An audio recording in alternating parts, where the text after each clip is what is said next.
Bienvenidos al Instituto Cultural de México en España, que de acuerdo a lo que llaman la nueva normalidad, nos hemos insertado en la realidad aumentada. Es decir, ahora hay muchísimas más personas presentes aquí en el instituto, porque en realidad no estamos en el instituto. Cada quien está en una sana distancia y en horarios diferentes. Agradezco mucho que estén con nosotros Andrea Rodríguez Tapia y don Jesús Hernández Jaimes, confirmando que en realidad este confinamiento nos permitió abatir las distancias. Estamos en un escenario transatlántico. Esto debe ayudarnos a fijar más o menos el ánimo de la conversación. Vamos a hablar de un hombre, de Vicente Guerrero, que por lo menos en mi generación, compañeros míos de edad, coetáneos, se sabían de memoria el poema mítico en donde le decía él a su padre: tú serás mi padre, pero la patria es primero. Luego hemos visto representaciones del personaje, quizá no muy justas, incluso con el color de su piel. Y hace poco, en el homenaje que le rindió el presidente Andrés Manuel López Obrador, parece ser que es la primera vez en que abiertamente ya se habla de la deuda que tenemos con la población afro-mexicana, que hemos vituperiado en sketches cómicos y en chistes y dimes y diretes. Pero yo creo que lo que nos tenemos que proponer a lo largo de esta charla es aprovechar la inteligencia de ustedes dos historiadores notables, cuyos trabajos han sido ejemplares en muchos sentidos, para salvar la distancia no del océano, sino de la galaxia que nos separa en la amnesia. ¿Quién fue Vicente Guerrero? Es lo que nos interesa a todos el día de hoy y sobre todo a lo largo del año. En ambos lados del Atlántico, tanto en España como en México, saber quiénes fuimos, quiénes fueron y de alguna manera quiénes somos. Si me permites, Andrea, voy a romper el protocolo tradicional porque además ya estamos en una época bastante igualitaria. Le voy a pedir que empiece, por favor, Jesús Hernández Jaimes con la semblanza de este hombre. Solo quisiera mencionar que Jesús es profesor en la Universidad Nacional Autónoma de México, es egresado del Colegio de México en maestría y doctorado. También has tenido una trayectoria que pasó por el Instituto de don José María Luis Mora, una casa entrañable en Mixcoac. Así Y es. por lo visto te has desvelado siguiéndole la huella a este hombre del que te pediría si podemos empezar con una especie de presentación. Preséntanos este hombre. ¿Quién fue Vicente Guerrero? Claro que sí, con todo gusto, ministro. Bueno, para quienes nos escuchan y probablemente no estén muy enterados del personaje, debo señalar que Vicente Guerrero nació en la ciudad de Tixla. En aquel entonces Villa de Tixla, luego sería ciudad a lo largo del siglo XIX, precisamente gracias al hecho de haber sido la cuna de don Vicente. Y él fue el continuador de la insurgencia después de que las dos figuras principales que iniciaron la guerra en 1810, bueno, fueron aprehendidos y fusilados. Me refiero a Miguel Hidalgo, quien inició el levantamiento en 1810, y muy poco después José María Morelos y Pavón, otro sacerdote, igual que Hidalgo. Morelos, como sabemos, pues va a mantener levantada la insurgencia entre 1810 y 1815, cuando va a caer prisionero y va a ser fusilado. A partir de 1815 emerge la figura de Vicente Guerrero, quien había acompañado a Morelos en los años previos, pero sin ocupar una posición preeminente dentro de la plana mayor que estaba alrededor de Morelos. En 1815 el ánimo de los insurgentes decayó mucho, militarmente fueron mermados, fueron afectados. Algunos de los integrantes de la insurgencia se acogieron a la amnistía que les ofreció el gobierno virreinal, otros más fueron hechos prisioneros y no pocos cayeron en combate. Entonces, en ese periodo de desánimo entre 1815 y 1821, Vicente Guerrero va a ser uno de los pocos líderes insurgentes que va a rechazar la amnistía y que va a mantenerse en armas en la intrincadísima sierra del estado que hoy lleva su nombre en el sur de México, en el estado de Guerrero precisamente, en la Sierra Madre. Ahí se va a trincherar, va a practicar la guerra de guerrillas, seguido por indígenas, mestizos y también afrodescendientes. Aquí hay que subrayar que es una zona que hasta la fecha es reconocida como uno de los nichos más visibles, más importantes de la población afrodescendiente.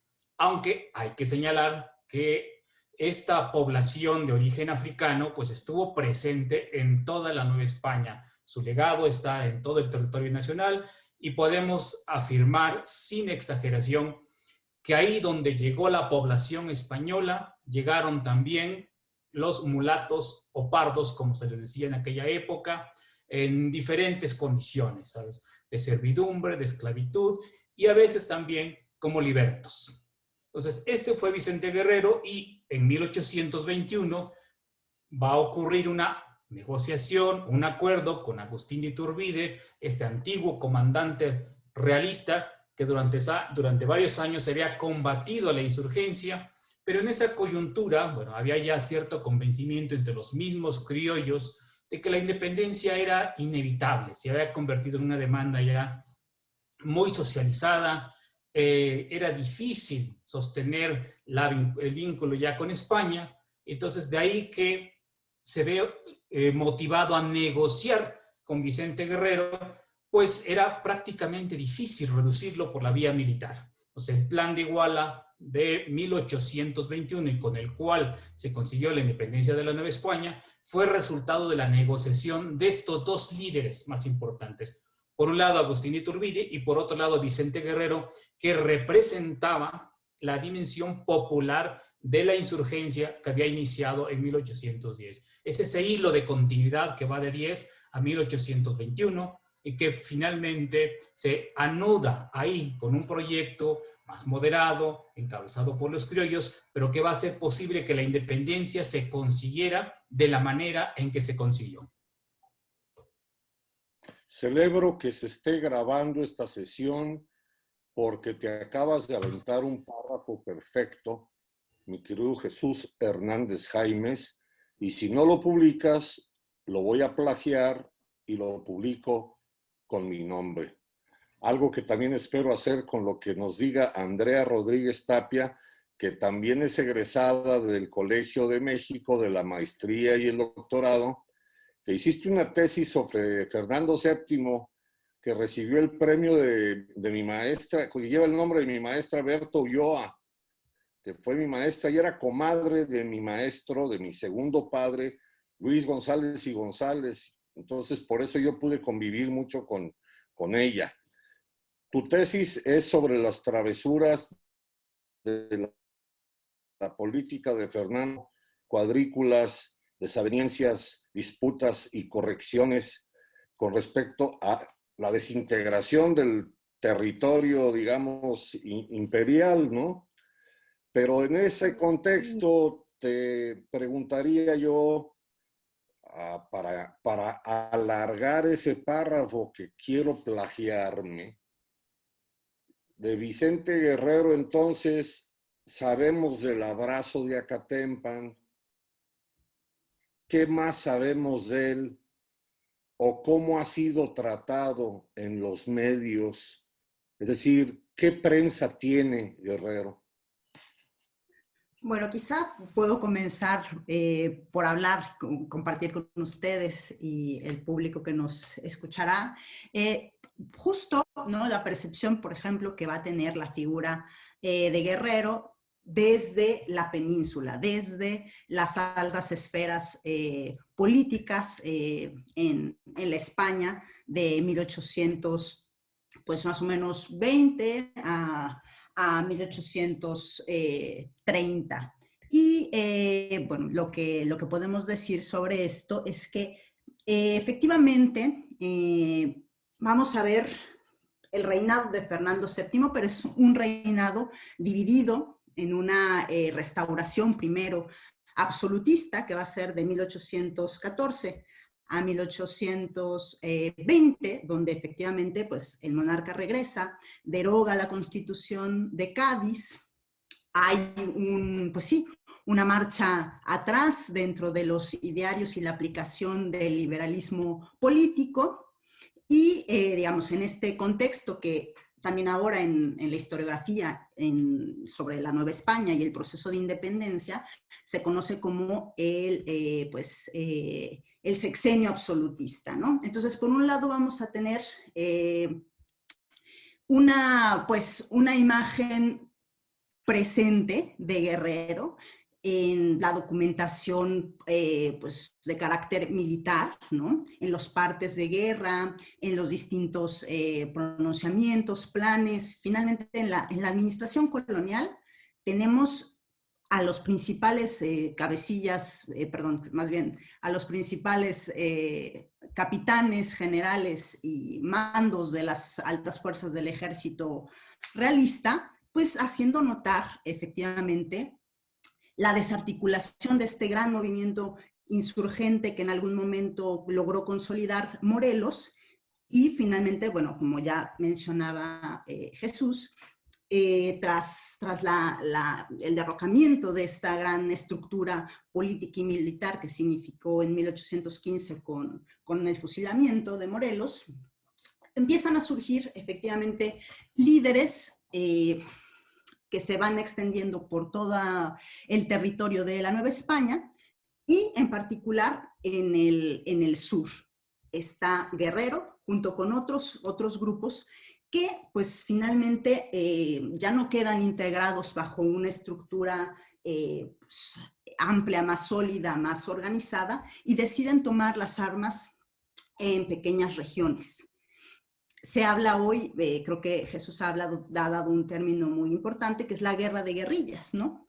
Durante efectivamente este momento, 1814, hasta que va a ser la consumación de la independencia, tenemos grupos, ¿no? Que uno podría pensar que son minúsculos, que desde España se asumen como minúsculos, que se les quita importancia, que se les llama gavillas, ¿no? De bandidos,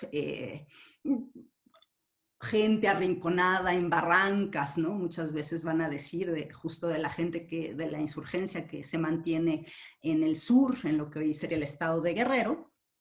Y entonces tenemos una imagen pues, de bandidos, de personajes que tienen intereses propios, que no están pensando pues, en la unidad de la corona y del altar, de la monarquía.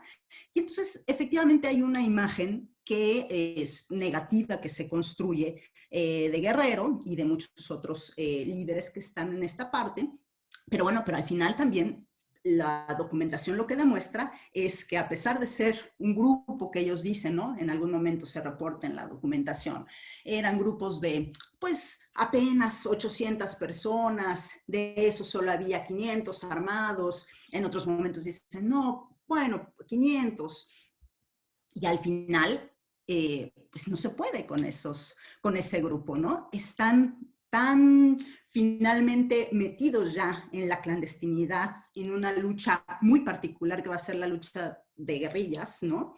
En vinculación con la población, porque también esto, pues sí, claro, hay que decirlo, ¿no?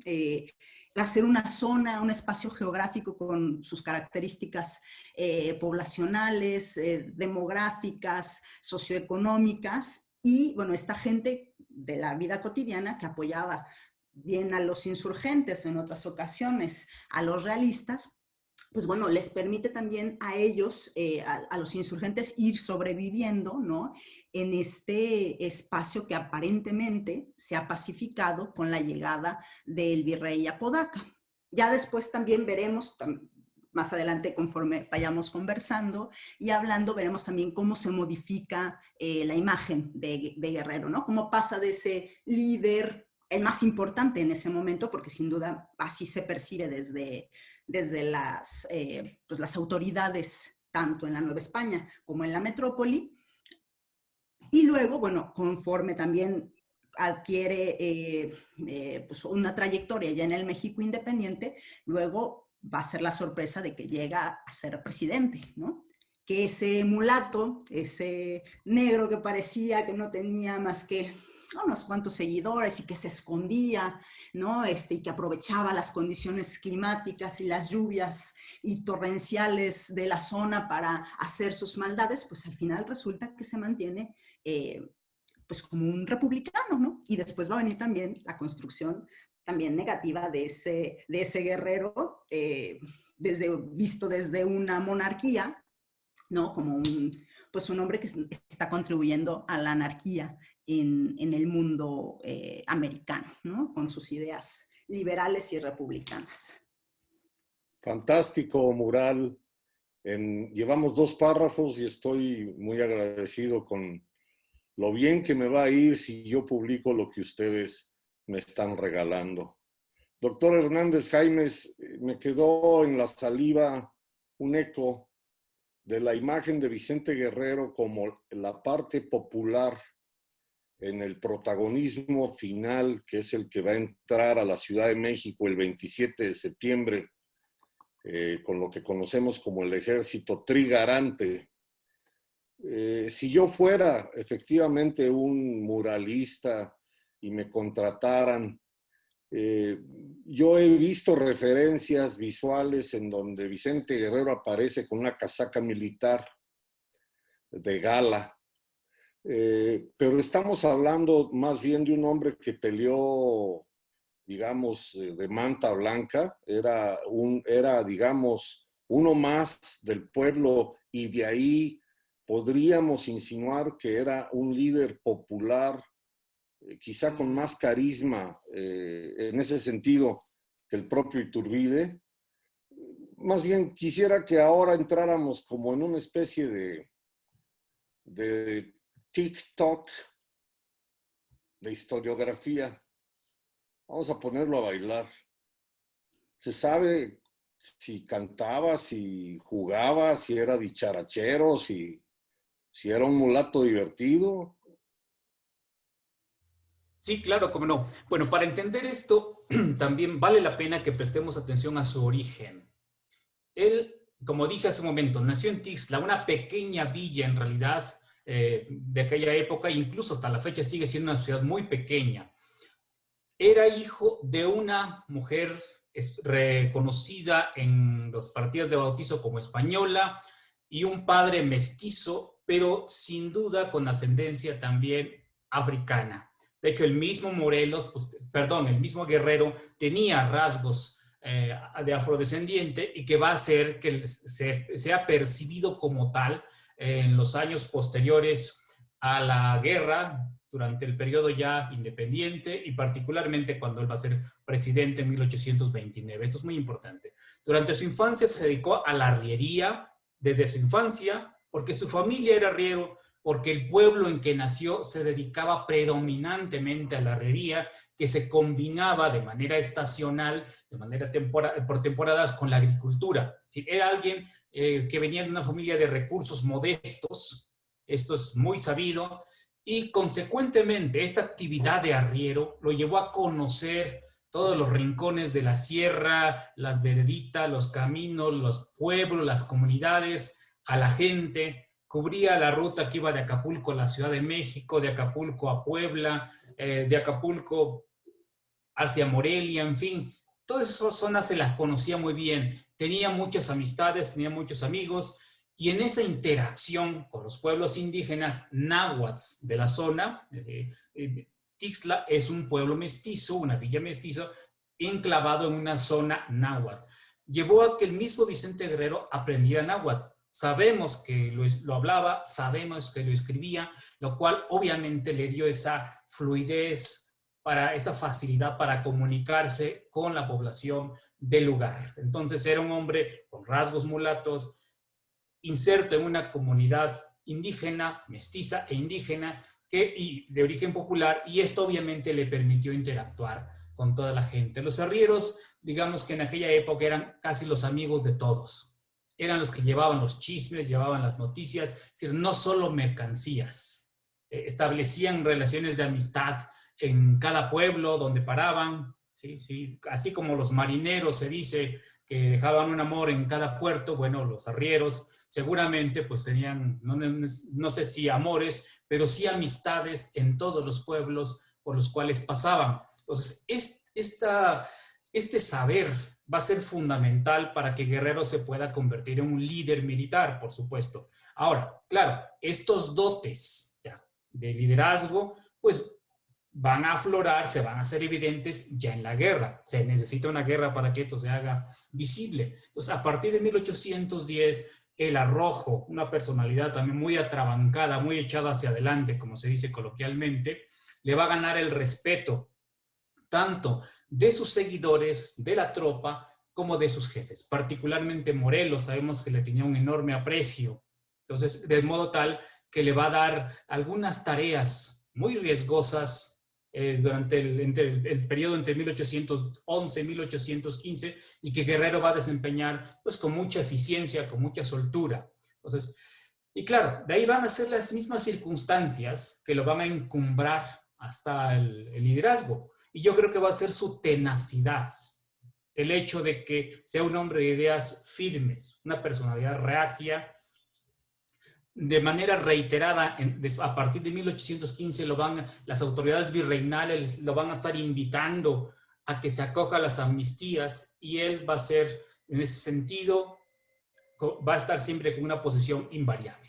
No, y se va a negar de manera reiterada. Sabemos que en alguna ocasión, ignoramos la fecha precisa, pero las autoridades virreinales se valieron incluso de su padre para tratar de convencerle, de don Pedro Guerrero, y él resistió, digamos, ese esfuerzo que pues tocó por la parte más débil, por supuesto, la figura de su padre, y aún así se negó a acogerse a la amnistía, y eso obviamente le va a dar un enorme prestigio, una enorme reputación con la gente, ¿sí?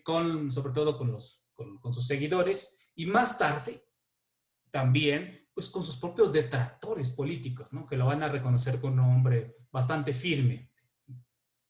Bueno, de ahí el verso en letras de oro, ¿no? Tu amor, Padre, para mí es sagrado, pero la patria es primero.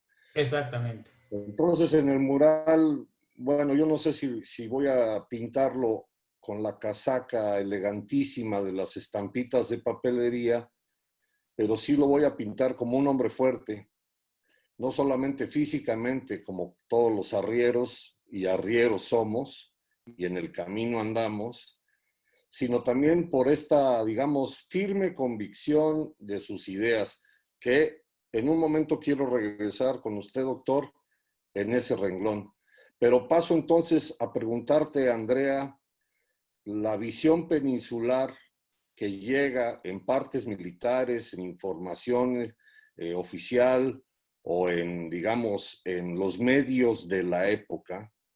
Mencionaba hace un momento usted que, o tú, porque te voy a hablar de tú, ya les voy a hablar de tú, mencionabas esta imagen de hablar despectivamente del grupo, de las guerrillas, como grupúsculos aislados, mal armados. Y me pregunto yo si a Guerrero también se le maltrató en términos racistas, es decir, hay alusión a los mestizos, mulatos, cambujos, saltapatrás, lobos y tente en el aire, como algo que no correspondiera con la imagen peninsular de unidad imperial. Sí, yo creo que en cierta forma sí, no porque se les viera como grupos ajenos, digamos, pues a la entidad monárquica, ¿no? Eran parte, se asumía, se sabía que los mulatos, que los indios eran parte también. Y se apeló en muchos momentos a ellos, se les exhortaba, ¿no?, a mantenerse fieles. Hubo muchos en toda la época de la guerra y de la insurgencia. Hubo muchos intentos, ¿no?, incluso de escribir, por ejemplo, una serie de panfletos, de folletería que circulaba para tratar de llamar a las clases populares, a las clases bajas, y mantenerlas fieles a Fernando VII, ¿no?, a la figura. Hay bastantes estudios en los que se demuestra que, bueno, muchas poblaciones de indios, ¿no?, y poblaciones, digamos, mestizas, se mantuvieron pues fieles, contribuyeron con dinero en muchos momentos para el sostenimiento de la guerra, el sostenimiento en la metrópoli del gobierno, ¿no?, con contribuciones, algunas forzosas y otras de verdad voluntarias. Entonces, digamos, hay una asimilación de que son parte de la sociedad. Pero, ¿qué es lo que sí pasa, ¿no? Yo creo que, y lo que demuestra en cierta forma los discursos, es que hay mucho miedo a las clases populares, ¿no? Miedo a romper con pues las estructuras tradicionales, con las corporaciones tradicionales y privilegiadas. Entonces, siempre en estos discursos que se van a hacer desde la autoridad, ya sea virreinal o metropolitana, lo que van a tratar de mantener es las estructuras, ¿no?, que ellos consideran que son la base y que deben perdurar, como se ha hecho en los últimos, pues sí, ¿no?, 300 años de vida virreinal. Entonces, sí hay un profundo miedo a que gente no instruida, gente sin capacidades, sin raciocinio, sin pues, mayor instrucción, pueda llegar a tomar y a hacer caer el virreinato, ¿no? Recordemos que efectivamente, por lo menos en Nueva España, y aquí lo voy a conectar también con lo que pasa en otras partes, creo que de Hispanoamérica, pero bueno, la insurgencia, por ejemplo, de Hidalgo, que en un principio también fue muy popular y que fue pues muy intensa y muy violenta en esos meses que duró, pues bueno, claramente marcaba, ¿no? Había un miedo a estas personas sin formación militar que simplemente llegaban, saqueaban, se apoderaban de las propiedades de las gentes, de los pueblos, de los vecinos, ¿no? Entonces, por supuesto que hay un temor a que exista, pues, todo un descontrol de la sociedad. Tienen también en España el referente de lo que está pasando, por ejemplo, en otros espacios donde las comunidades de afrodescendientes son mucho más amplias, ¿no? Los pardos. Entonces, por ejemplo, en el caso de lo que hoy sería Venezuela, Colombia, ¿no?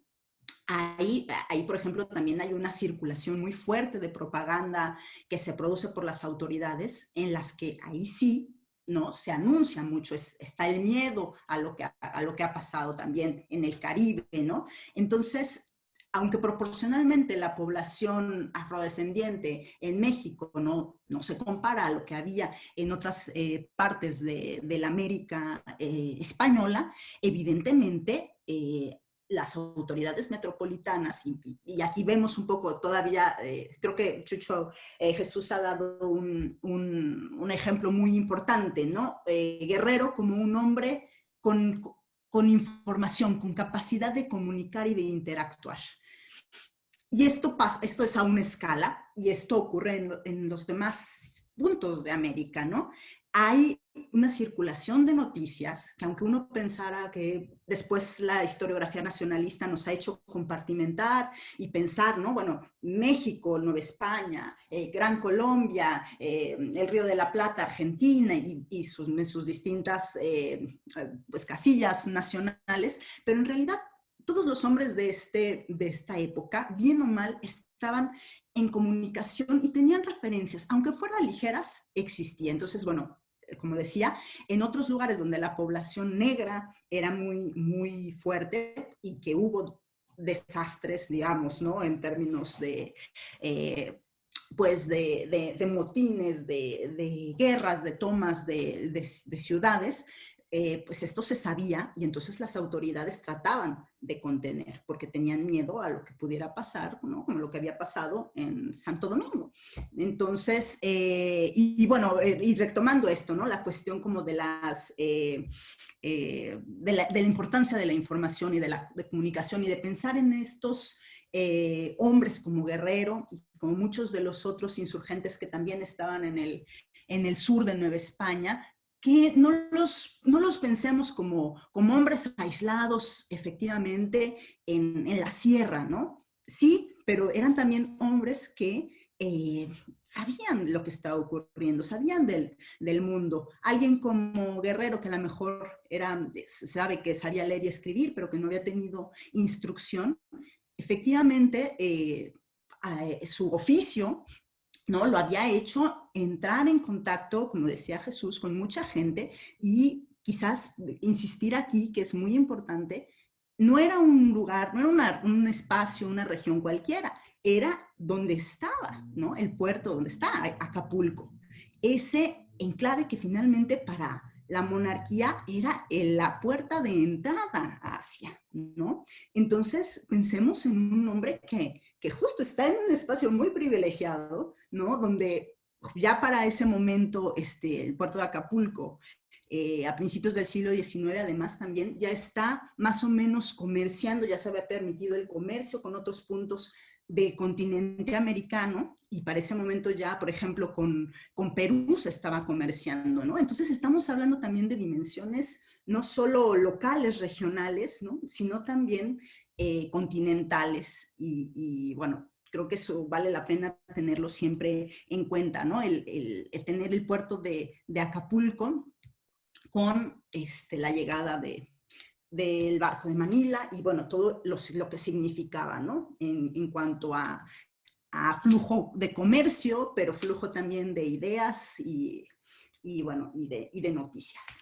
Por supuesto, me interesa volver contigo dentro de un momento, pero te voy a dejar ahí el anzuelo de que después de hablar con Jesús, la siguiente pregunta, retomemos el hilo de esta interconexión de un individuo de principios del 19 con la amplia y ancha geografía que no estaba tan distante como suponemos y que en un mundo previo a las redes sociales, sin Twitter y sin Facebook, había cosas que navegaban la mar océano y había dimes y diretes, pero sobre todo había libros que iban de ida y vuelta. Jesús, me quedé pensando que de Miguel Hidalgo tenemos un retrato hablado por Lucas Alamán, que llega a estar frente a frente en Guanajuato. Tenemos un óleo de un chinaco que en realidad pues no nos revela al Hidalgo que después se inmortalizó en billetes y monedas, que yo de una manera muy heterodoxa siempre he dicho que se parece más el padre de la patria al padre de la homeopatía o al loco Manuel Loco Valdés. Del cura Morelos sí tenemos imágenes un poco más fidedignas y en el mural hipotético que estoy ya empezando a pintar gracias a lo que ustedes me están regalando, por lo visto ya nos vamos a quitar el velo de negar que estamos ante un mulato, un descendiente de eso que debemos llamar afromexicana, la cultura afromexicana, pero me quedé en un renglón sobre las ideas fijas. Las ideas fijas que no son indicativo de testarudez, sino de fe quizá y de reflexión. Me pregunto, hay testimonios escritos por él, dejó un ideario, es un líder que se preocupó por ordenar el sentido de su lucha? Sí, mira, sí, por supuesto. Guerrero era un hombre que entendió muy pronto, a pesar de esa rusticidad, el resultado de una educación formal, era un tipo con una inteligencia natural notable. Y en este sentido entendió muy bien la importancia de la propaganda. Era un hombre que no dejaba de escribir y hacer circular manifiestos, papeles sueltos, una hojita. Sí, entre 1817, 18, 19 se la pasó mandando hojitas por toda la sierra, por todos los pueblos. Y esos documentos se conservan en gran medida en los archivos. También tenemos la correspondencia que intercambió con Agustín de Iturbide entre diciembre de 1820 y marzo de 1821, y en las cuales también está plasmado su pensamiento político. Es decir, no elaboró textos muy sofisticados, grandes tratados, no. Son documentos breves, pequeños, que tenían como propósito difundir sus ideas entre la gente común, entre los pueblos indígenas, entre los pueblos mestizos, pero hizo muchísimas. De hecho, yo he visto y seguramente Andrea también ha visto los partes militares de los comandantes realistas entre 1817, 18 y 19, y señalan precisamente la importancia de los papeles sueltos, de cómo circulan ese territorio en que opera Vicente Guerrero. Entonces, gracias a ello podemos saber obviamente en qué creía. Era un hombre que obviamente no iba a dar ninguna concesión y nunca la dio en el asunto de la independencia. La Nueva España tenía que ser independiente, y solo en la medida en que Agustín de Iturbide coincidió con ese objetivo, Vicente Guerrero aceptó suscribir el Plan de Iguala.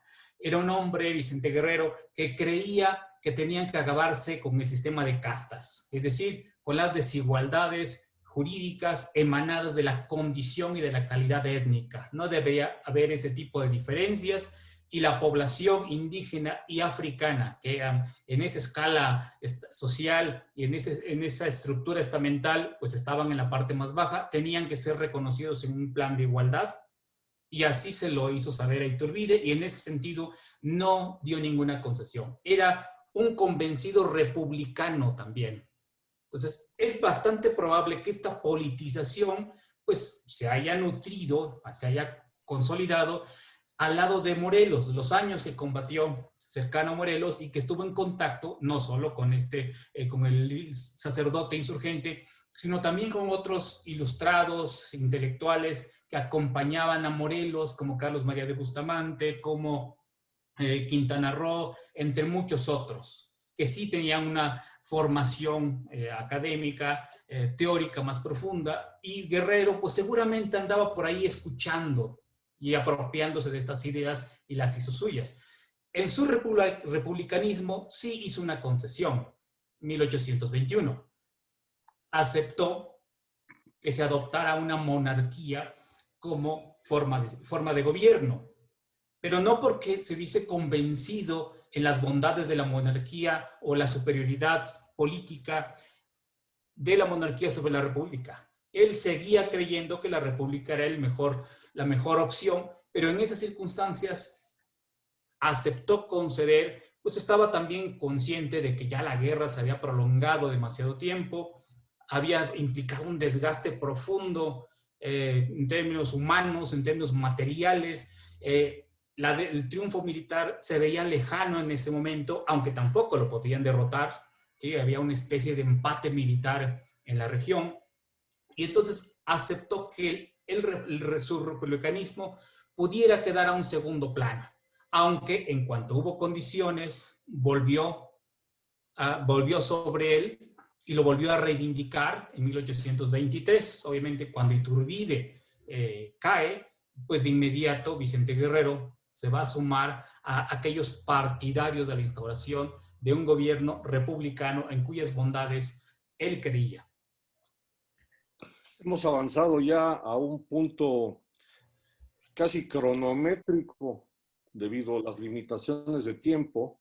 Nos estamos acercando a tener que compartir con las personas que nos acompañan, digamos, el tramo final.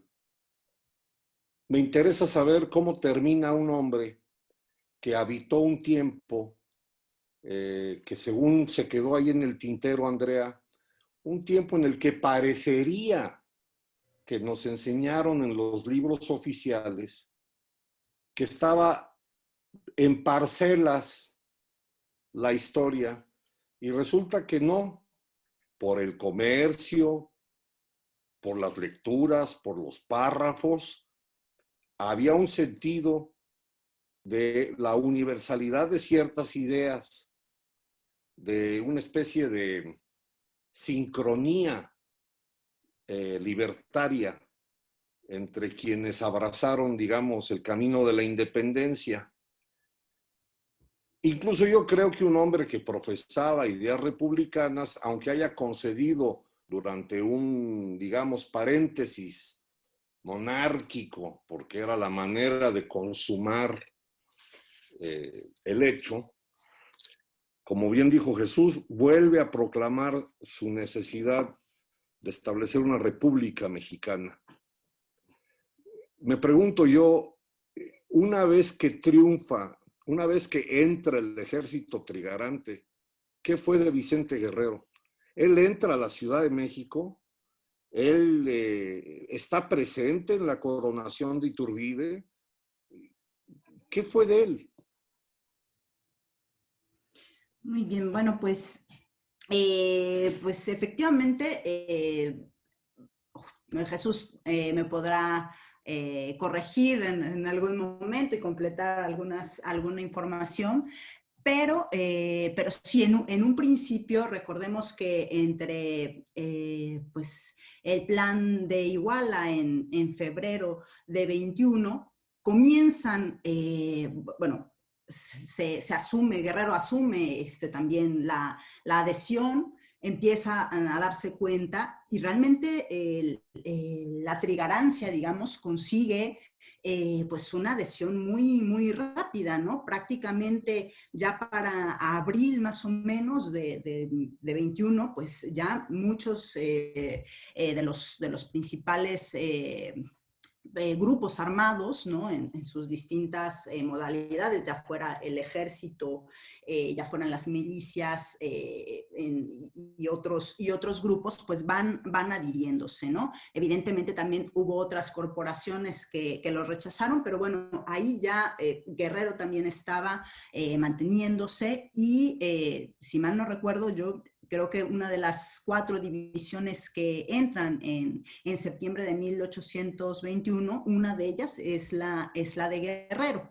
Pero ¿qué pasa? Muy pronto, efectivamente, es un personaje con una claridad en cuanto a sus ideas, con un prestigio, evidentemente, entre los altos mandos y entre tanto de la insurgencia, digamos, que quedaban, ¿no? Y de las tropas del rey, que su prestigio también va a jugar un poco en su contra frente a Iturbide, ¿no? Iturbide en algún momento también va a decir, mejor regresémoslo, que se vayan. Muchas personas de la élite en ese momento, de muchos de los personajes y corporaciones que estaban negociando, ¿no?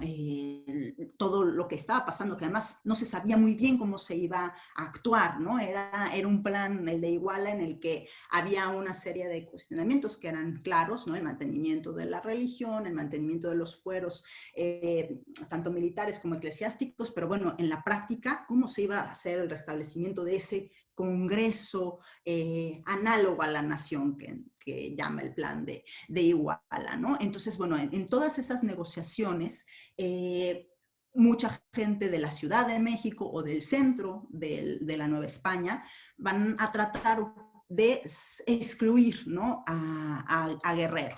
Y en algún momento Iturbide lo vuelve a nombrar para que se retire, ¿no? Digamos. Y paradójicamente esto también en un momento dado va a servirle a Guerrero también para ir pensando y fortaleciendo e imaginando, ¿no?, también unas nuevas soluciones políticas que va a ser el federalismo, ¿no? No en vano, después también él luchará por esto, ¿no? Entonces, bueno, se mantiene, digamos, ¿no?, a las afueras del centro de poder, por decirlo de alguna manera, pero esto, pues bien o mal, le sirve también para replantear cómo va a darse la formación de esa nación, cómo se va a detentar el poder, cómo se va a entender la soberanía, ¿no? Entonces, bueno, de momento me parece que es eso, ¿no? Un alejamiento por parte de Iturbide y poco a poco mantenerse, aunque bueno, se mantiene. Y le cedo la palabra a Jesús, que él podrá también explicar un poco más de Guerrero ya en su faceta como miembro de la logia yorquina y demás. Muchas gracias, Andrea. Jesús, tienes la palabra. Háblanos cuando se vuelve incómodo el caudillo. Claro que sí. Mira, entre 1821 y 1823, hasta enero de 23, se va a quedar en la Ciudad de México. Iturbide aplica la máxima de que a mis enemigos, a mis adversarios, hay que tenerlos cerca. Entonces, obviamente, nunca confía totalmente en Guerrero, genera mucha desconfianza, le da algunas concesiones, por supuesto, lo nombra general, institucionaliza el territorio sobre el cual Guerrero tenía ascendencia y lo constituye una comandancia general independiente de otras, la comandancia general del sur, y nombra a Vicente Guerrero su comandante, pero con una peculiaridad: el comandante está en la Ciudad de México. Entonces, claro, durante estos años, Guerrero está en la Ciudad de México, está conspirando también, aunque no directamente, con algunos republicanos con los cuales está en contacto, y cuando estalla, primero, el plan de Veracruz y luego el plan de Casamata, entre fines de 22, principios de 23, Guerrero y Nicolás Bravo huyen de la Ciudad de México disfrazados. Ahí es una escape así de película, en la madrugada, todos disfrazados de arrieros. Una mujer les ayuda incluso a salir y se van a la región de Tixla a iniciar la rebelión en contra de Iturbide, enero de 23. ¿Sí? De hecho, entonces, Iturbide manda a Gabriel de Armijo, ese comandante que lo había combatido entre 1815 y 1820, y va a haber una batalla en el pueblo de Almolonga, muy cercano a Tixla, donde era originario Vicente Guerrero, y esta batalla es memorable porque la pierde Guerrero, gana Armijo, pero no solo por eso, sino porque Guerrero estuvo a punto de morir. Una bala le atravesó un pulmón, quedó tendido por ahí en un barranco. Uno de sus soldados lo va a arrastrar prácticamente, lo esconde y luego se lo deja a cargo de un indígena de la zona, quien lo va a cuidar y lo va a curar, suponemos pues que con los recursos de la medicina tradicional campesina, y así la libra Vicente Guerrero, aunque le van a quedar secuelas de esta herida durante el resto de su vida, va a tener problemas ahí respiratorios, ¿sí? A partir de 23, pues obviamente él queda, digamos, con el lado vencedor, con los republicanos, ya se va convirtiendo poco a poco en una de las figuras más prominentes de la logia yorquina. Hay que recordar que las logias son espacios de sociabilidad en las cuales concurren los bandos políticos. Entonces, aquí se van a ir organizando estos republicanos más progresistas, para decirlo en términos modernos, en oposición a la logia escocesa, que es un poco más conservadora, donde van a concurrir buena parte de los antiguos comandantes realistas criollos, algunos medios filomonárquicos, en fin. Y aquí va a andar Guerrero, obviamente en la Ciudad de México. De hecho, va a ser propuesto para formar parte del Ejecutivo Provisional en 23, no va a ocupar esa posición, pero bueno, aquí va a seguir. Entonces, la República, hay que recordar, inicia en 1824 con la Constitución de ese mismo año, de febrero del 24, y de ahí, bueno, la mayor parte del tiempo va a seguir aquí Guerrero, porque es un líder de los yorquinos, va a estar en la política. Va a estar todo ese tiempo hasta ocupar esa posición más importante. Le va a hacer algunos servicios al gobierno de Guadalupe Victoria. Uno de ellos, el más notable en 27, combatir a su antiguo amigo, compañero de armas, Nicolás Bravo, quien se había rebelado precisamente en contra del gobierno de Guadalupe Victoria, inconforme con las disposiciones para expulsar a los españoles del territorio nacional. Y así vamos a llegar a 1828, bueno, cuando concluye el periodo presidencial de Guadalupe Victoria, se comienzan a barajar las posibilidades para sucederlo, y uno de los candidatos va a ser Vicente Guerrero, junto con Manuel Gómez Pedraza y Anastasio Bustamante. Sabemos que en aquel tiempo pues las elecciones eran indirectas, se decidían mediante algo así como colegios electorales, para usar un término de la hoy moderno. En la actualidad. Exacto, de la actualidad. Eran las legislaturas de los estados quienes elegían al titular del Ejecutivo.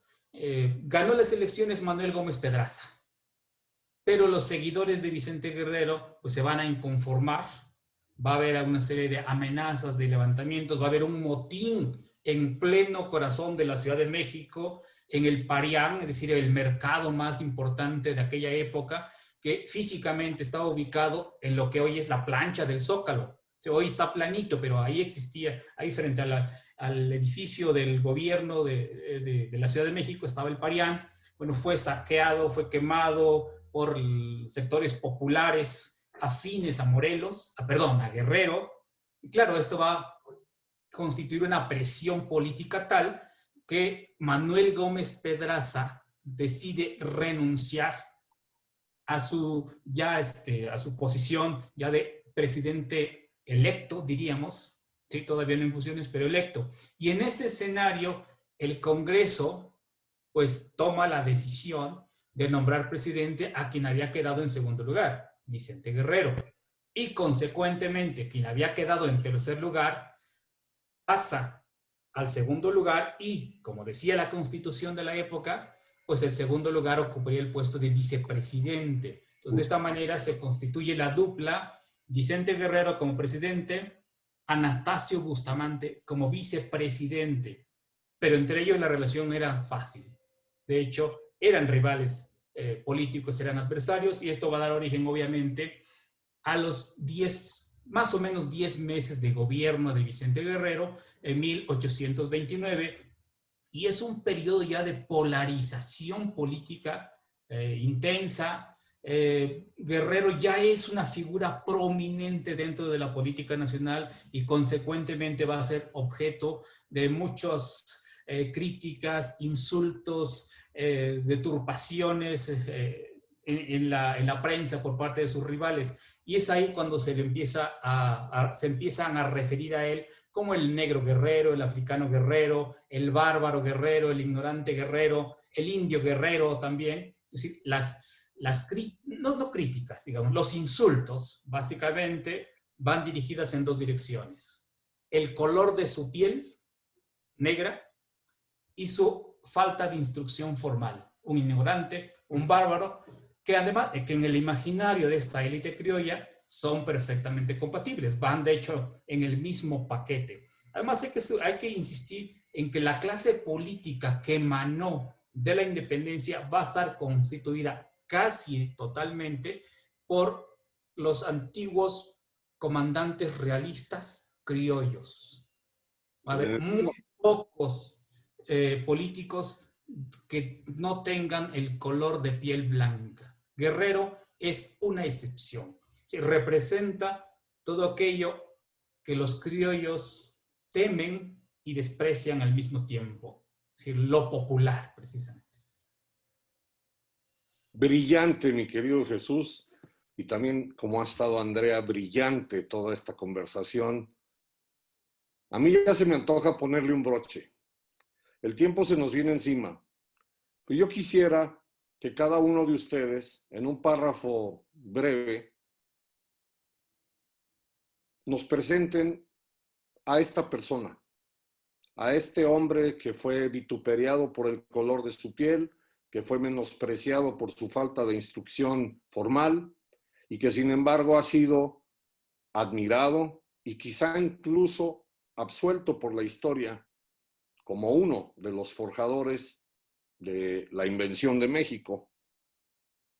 Si tuviéramos que presentárselo a las futuras generaciones, ahora que estamos al filo de conmemorar los primeros 2 siglos de un país que merece muchos más siglos de prosperidad, de paz, de crecimiento, de igualdad. ¿Quién fue? Vicente Guerrero. Andrea. Bueno, pues Vicente Guerrero, pues eso fue un líder, un político que sin duda estaba consciente de la realidad social, de las injusticias que se vivían en su entorno, que sabía de los problemas que existían en otras partes de lo que había sido el Imperio Español y que estaba convencido de que efectivamente se podía alcanzar una nación en la que muchas más personas tuvieran representación, me parece, ¿no? Sin duda está pensando en que las minorías, en que los grupos menos representados, más marginados durante los siglos en el que existió un gobierno virreinal, con el tiempo pudieran ser parte también de la nación. Y es un reto, fue un reto para él, una meta que alcanzó, que alguien de su condición, con su origen, de una clase social pues baja finalmente, de grupos de los para nada privilegiados, lograra finalmente llegar a la presidencia de una nación, ¿no? Entonces, sin duda, es sobre todo un hombre con una tenacidad muy fuerte y que finalmente también hoy nos sirve de ejemplo, creo, para, como lo planteabas, para las generaciones futuras, ¿no? De la capacidad y de lo que nos falta todavía en cuanto a integración en la democracia de muchos grupos sociales, de las mujeres, de las personas con discapacidad, en fin, ¿no? Creo que en ese sentido tenemos que estar, pues sí, no sé si un ejemplo, pero sí tener en cuenta que poco a poco, ¿no? Nuestra nación tiene que ir integrando a otros sectores y que tenemos que hacer visibles a estratos que por muchos momentos en la historia no han tenido voz, ¿no? Entonces creo que nos sirve de un ejemplo para alcanzar estas metas, estas nuevas metas que nuestra sociedad democrática debería y tendría que sostener. Muy bien dicho, Andrea. Jesús, remata. Claro, Vicente Guerrero fue el representante y el portavoz de las demandas populares de los grupos marginales de la época, indígenas, mestizos y afrodescendientes, por supuesto, que en la región en que él vivía eran muchos, él mismo pertenecía a este grupo. En este sentido, lo que tenga de popular, lo que tenga de igualitario, lo que tiene de igualitario el Plan de Iguala, en gran medida se lo debemos a Vicente Guerrero. Es cierto que muchas de las aspiraciones, de las demandas, no se consiguieron de inmediato, no fueron conseguidas en el momento. Algunas de ellas van a ser todavía tarea pendiente. No obstante, Vicente Guerrero va a contribuir a colocar en el horizonte de expectativas esas demandas, las de los más débiles, las de los menos desfavorecidos, los pobres, los marginados por su condición social, por su condición cultural o por su condición étnica. Y creo yo que ahí pues todavía, en tanto que hay algunas asignaturas pendientes, el ejemplo, la actitud de Vicente Guerrero todavía tiene validez, tiene vigencia, sigue siendo un personaje inspirador para las luchas sociales del presente. No tengo duda de ello. Doctora Andrés Andrea Rodríguez Tapia y doctor Jesús Hernández, que en el apellido llevas la grandeza. Les agradezco muchísimo todo lo que hacen, pero sobre todo quiero externarles una orgullosa gratitud. A mí me han ayudado hoy a entender mejor quién fue un hombre que no merece quedar en la amnesia. Y estaremos muy pendientes de sus trabajos y de leer los párrafos que ustedes iluminan para que todos, los que lleguemos a leerlos, nos alejemos un poco de la tiniebla de la amnesia. Les agradezco muchísimo. El Instituto Cultural de México se honra en que sus puertas se han vuelto mucho más abiertas y en que ahora asisten mucho más personas, pero ojalá y pase pronto la peste para que podamos reunirnos y darnos el abrazo de Acatempan en la carrera de San Jerónimo. Que viva México. Muchas gracias. Gracias a ti por la invitación. Fue un gusto, un honor. Muchas gracias, ministro. Encantada de estar aquí.